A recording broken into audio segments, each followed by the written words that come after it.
I've always been going to church, ever since I've been a little girl. I grew up in the Catholic Church. We moved down from Greeley, and we were very active in a church up there, but not more than Sunday morning. I was raised Lutheran and kind of faded away after a few years, especially after going to college. The only time I really remember going to church was on Easter. Well, I grew up Methodist, and then when I married Dennis, I converted to Catholicism. My wife was brought up Methodist, and I was brought up as a Baptist. Well, I've been a Methodist all my life. I didn't grow up in a church family. I've been to a lot of churches. In fact, we did a lot of church shopping.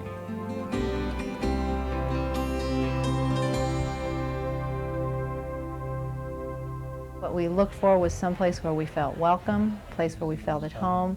We had very young children at the time, a place where they would be included, where they would have a place. We wanted a church that had a mix of people.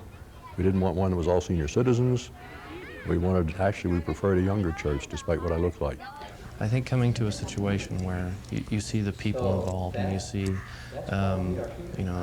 real emotion in the church, it's a lot better for us. Church and schools were the things we were the most interested in, and I knew we had to find a church home right away before we'd feel like this was home. I do like an inclusive church, a church that welcomes people of broad range of beliefs. Having an atmosphere that was conducive to our family and gave us a lot of ways to build our family together in our relationship with God and with other people that we knew at worship.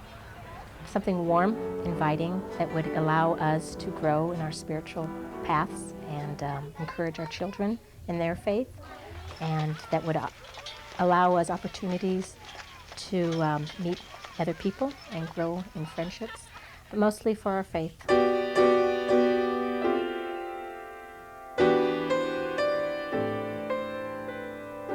My first impression of St. Luke's was how friendly it was, how pleasant the people were, how different the people were, from a wide range of social thought, religious thought. It's really a comfortable atmosphere. It's really friendly. And it's the first time I'd ever been to a church where I saw people laugh. And it was like this whole new thing. I was like, wow. I liked it the first time I walked in, I think. It was,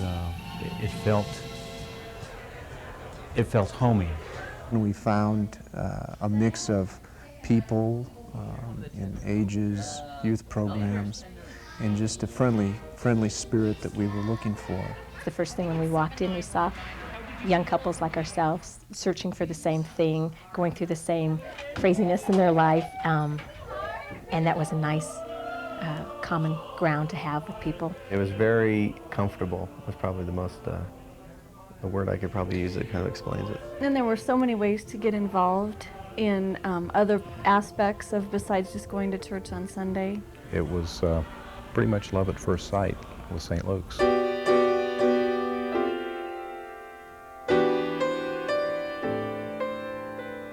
Our older boy, Eric, really wanted to play in the bells.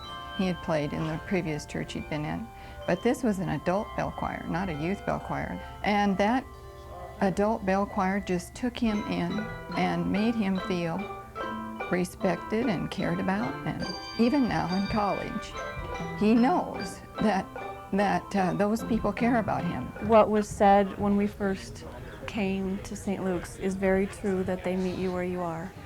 I think in all the struggles and the celebrations, I feel like St. Luke's has been there through all of it. It's like a second home to me almost, because I'm here so much. It's just, I know I can come here and just whoever's here, I can talk to them about anything. Definitely the people are what make the difference here. Every experience that I have had in this church and every person that I have encountered has helped me to grow in my faith, whether I expected them to or not.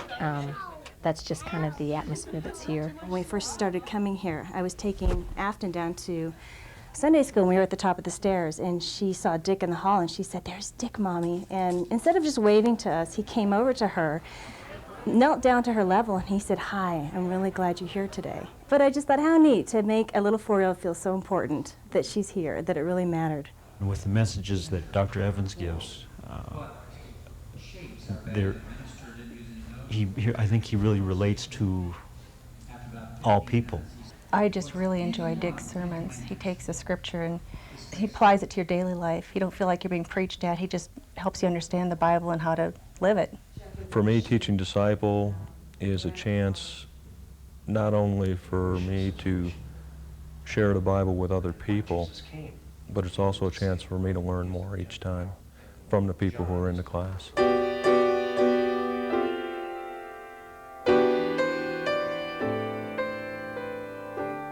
It's so important to continue to be an outlooking church, looking for opportunities to serve. It's what makes you a community of faith. The most moving activity I think so far for being here has been the trip to Zimbabwe.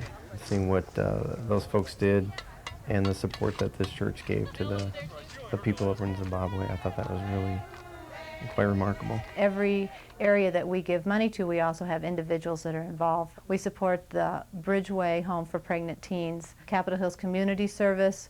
We're involved with Interfaith, same with a lot of other organizations, Anchor Center for the Blind, Denver Urban Ministries, all that are outside of Highlands Ranch that we support heavily.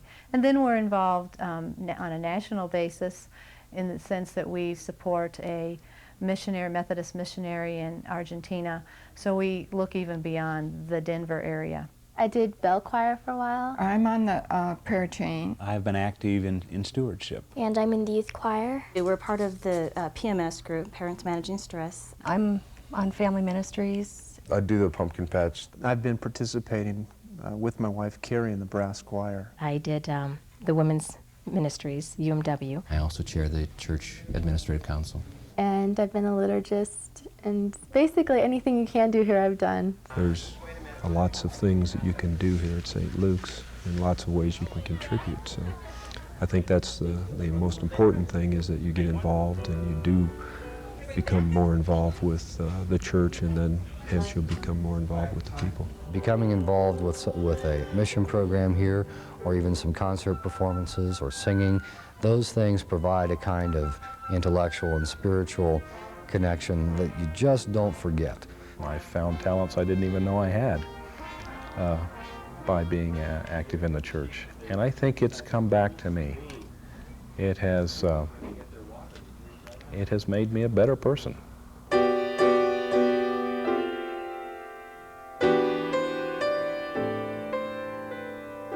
Well, this is an incredible church. We have about 150 people a year joining. It's got tremendous energy, creativity, enthusiasm, commitment. I think there's no place we couldn't go if we wanted to. When I see what this church does now with the limited facilities we have, and I see all these new people coming in, and that they feel that connection that we felt when we first came. And I think of having even more potential when we have more facilities. We can reach out even farther. No matter what happens here and all the changes that go on, I think that it's still going to have the same community, family type thing, and that's something I really value.